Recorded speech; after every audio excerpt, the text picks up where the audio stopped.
Bonjour, Dr Astrid Stuckelberger, expert en santé publique internationale. J'ai travaillé avec l'OMS pendant 3 ans sur les pandémies et sur les préparations des plans de pandémie, autant à Genève qu'à Copenhague. Alors, ce que je veux vous parler aujourd'hui, c'est comment l'évidence crée la politique dans la situation du Covid et comment est-ce qu'on peut déconstruire ce qui se passe pour comprendre mieux en fait les certitudes, les incertitudes, les contradictions tout au long de cette pandémie pour que vous puissiez vous aussi trouver vos repères. Donc la première chose, c'est que chaque pays a un plan de préparation aux pandémies en principe puisqu'il a signé avec l'OMS en 2005 un règlement sanitaire international que l'OMS coordonne et que tous les pays, les 194 pays, ont signé dans le monde. Donc dans ce règlement sanitaire international, il est dit qu'on a besoin de faire un plan de préparation aux pandémies et que tous les secteurs de la santé, ce n'est pas que la médecine, mais que tous les secteurs, tous les ministères sont impliqués dans la coordination de la réponse à l'alerte, de la réponse à la pandémie. Et la première chose à faire, c'est la détection. Ensuite, c'est la validation de la détection. Et la détection doit se faire le plus tôt possible. Ensuite, la validation de la détection est un système qui doit se faire mais régulièrement et tous les jours pour toujours confirmer qu'on a bien les cas de la maladie qu'on a identifiée, de l'infection qu'on a identifiée. Ensuite, après la validation, il y a vérification. Ensuite, il y a réponse. Et dans la réponse, il y a une intervention. Il y a dans l'intervention une communication du risque, une communication éthique du risque. Ensuite, il y a une surveillance, un monitoring. Et la courbe revient tous les jours dans la redétection, de voir où sont à chaque moment de la journée les cas, et où ils se propagent et où ils sont dangereux, où ils ne le sont pas. Et donc ça a été fait pour le SRAS-CoV-1 en 2002-2003, où Dr Gro Harlem Brundtland, qui était la directrice générale de l'OMS, a fait ça de main de maître. Elle a réussi à contenir une pandémie qui a touché plus de 24 pays, qui a démarré aussi en Chine et qui a fait plus de 700 morts et 8000 cas. Mais c'est très peu comparé au Covid aujourd'hui. Donc c'est suite à ça que le règlement sanitaire international a été fait.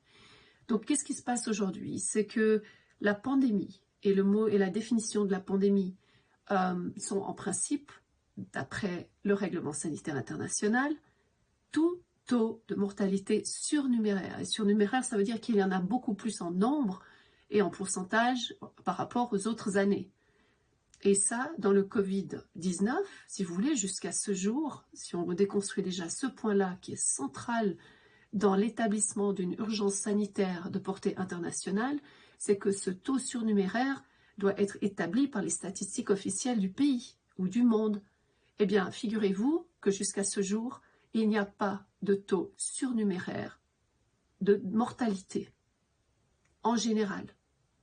Donc, elle est exactement la même que tous les pays, à quelques taux près. J'ai vérifié ça en Suisse, j'ai vérifié ça avec d'autres épidémiologues, et il y a le professeur Ioannidis qui a attesté avec l'OMS, qui avoue que oui, il n'y a pas un taux de mortalité surnuméraire.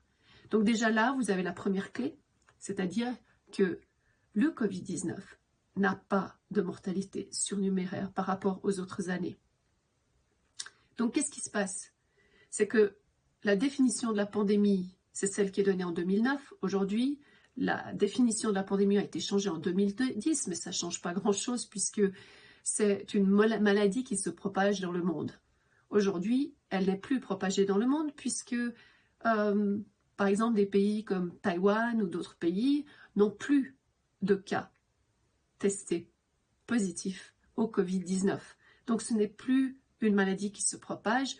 Au contraire, elle reste et elle s'est ancrée dans des pays comme l'Europe ou les États-Unis ou le Mexique, par exemple. Et on remarque et on verra bien avec le temps l'analyse que ça va donner. Donc, ça, c'est la première chose. Ensuite, la deuxième chose, c'est que on a un test qui définit, normalement en fait, dans une pandémie, on identifie la maladie par l'isolation du virus, qui se fait selon le principe de Corr. Or, ce principe n'a pas été appliqué dans le Covid.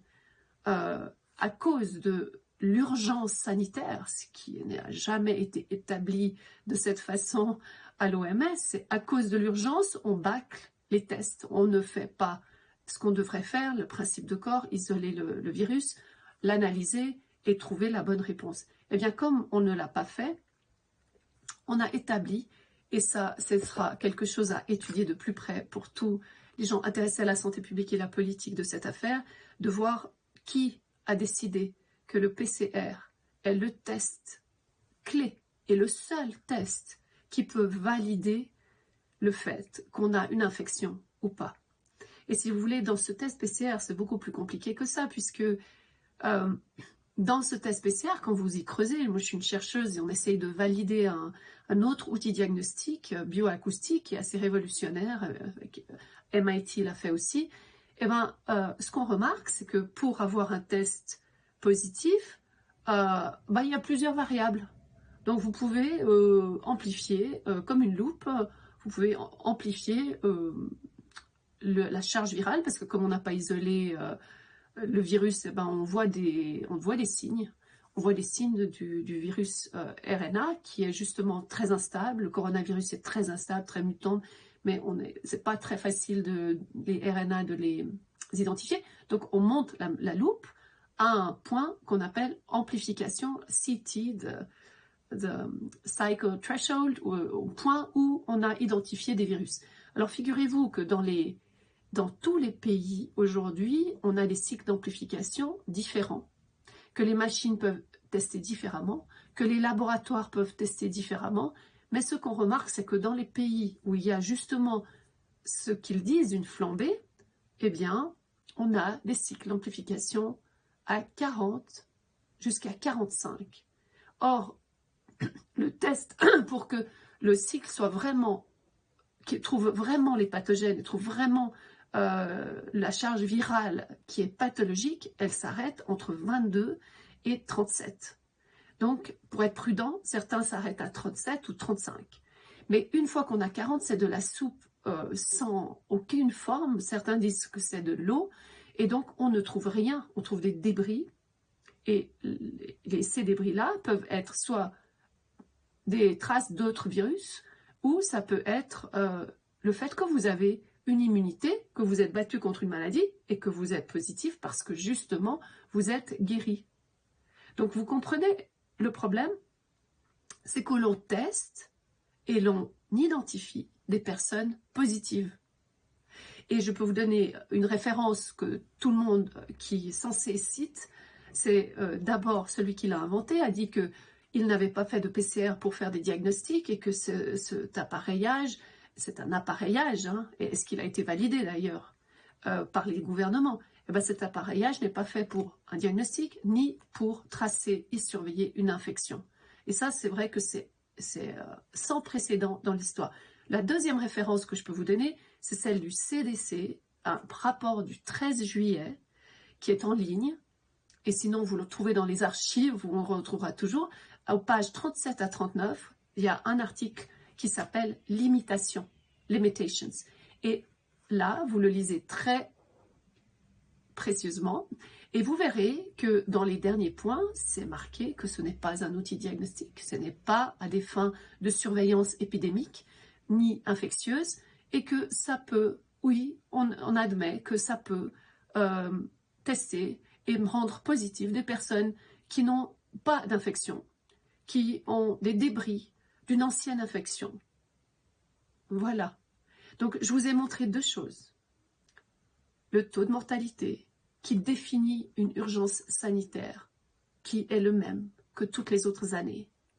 Et la deuxième chose, c'est de quoi meurent les gens et quelles sont exactement les maladies qu'ont les gens basées sur un test qui n'est pas un test diagnostique et qui ne peut donc pas être utilisé pour décider si vous êtes malade, si vous êtes infectieux, si vous êtes contagieux, puisque même la contagiosité aurait dû être établie dans le principe de Corr. C'est ça un des principes. Isoler le virus et voir sa contagiosité en faisant des modèles animaux. Donc vous voyez où on se trouve aujourd'hui? On se trouve dans une situation, si vous tirez le test PCR et vous l'enlevez du jeu de cartes parce qu'il est faux et que vous mettez un test par exemple antigène, ce qui a été fait en Angleterre, eh ben le taux d'infection il baisse à pratiquement 0,05, enfin quelque chose qui est proche de la grippe et encore.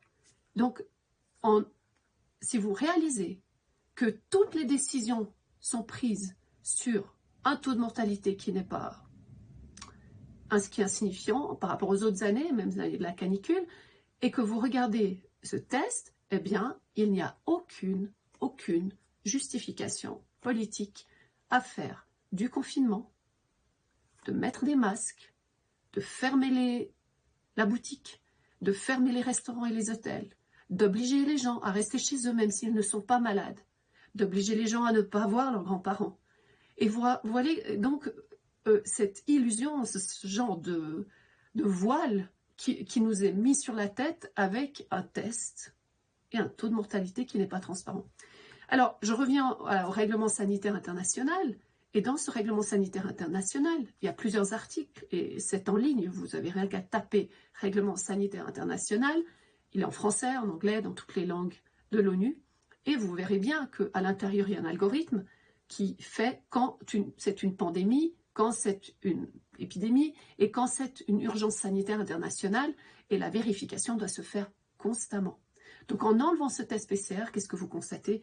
C'est que tous les engorgements, toutes les décisions d'obliger les personnes à prendre à prendre ce médicament ou pas, les urgences qui sont engorgées dans un hôpital, tout ça ne tient pas debout. Ça veut dire qu'on est en train de paniquer les gens dans la population, des personnes pas malades, de faire des tests massifs, injustifiés, de personnes saines, d'obliger les gens à faire des tests alors qu'ils n'en ont pas besoin, d'empêcher les gens de voyager, que l'économie tombe.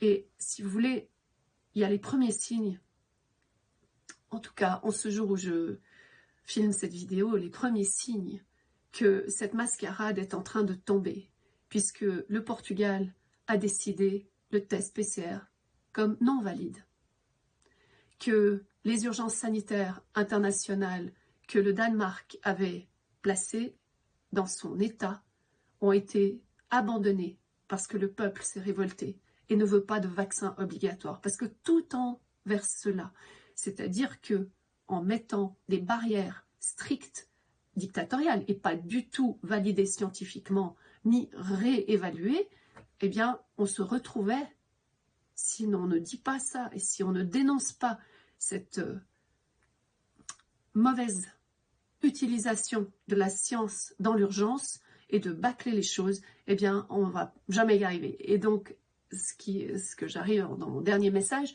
c'est de dire que la science a besoin de se remettre à jour et d'exiger dans les urgences sanitaires que les panels soient faits avec des vrais scientifiques, des personnes agrégées parce qu'elles ont de l'expérience dans les pandémies et qu'elles soient multisectorielles comme c'est la règle dans le règlement sanitaire international. Et ce règlement sanitaire international est quelque chose qu'on devrait enseigner dans tous les pays, mais que même les industries, les restaurants, les hôtels, la population devrait savoir. Comme ça, chacun peut reprendre en main qu'est-ce que c'est vraiment l'infection et que les choses soient communiquées en toute transparence et comme le veut l'OMS et les règles éthiques, que la communication soit éthique, c'est-à-dire renseigner, calmer, être transparent et surtout pas, rendre les gens malades parce qu'on leur fait peur. Voilà. Donc ce message est pour vous rassurer, c'est aussi pour vous montrer que la science évolue aussi par les erreurs, et c'est des grosses erreurs qui ont été faites quand même.